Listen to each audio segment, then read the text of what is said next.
কে এসেছে? আমি যাচ্ছি। কে তুমি?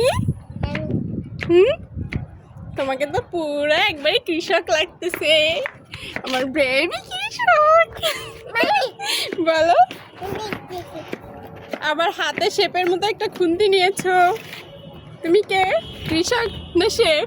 হ্যাঁ, দেখি দেখি তোমাকে কেমন দেখা যায়। মাম্মির দিকে তাকাও। ও, এত সুন্দর করে তোমাকে কে সাজিয়ে দিয়েছে? মাম্মি না, এটা তো তোমাকে আপি সাজিয়ে দিয়েছে না? কে সাজিয়ে দিয়েছে মাম্মি? কে বেঁধে দিয়েছে এগুলো? আপু দিয়েছে। দেখি তুমি আমাদেরকে একটু তাকাও। ওয়াও, মাশাআল্লাহ, তোমাকে অনেক কিউট লাগতেছে। শেষ হোক তারপরে দেখবা তুমি। মাশাআল্লাহ, মাম্মির দিকে তাকাও। জি, আমি দেখি তো।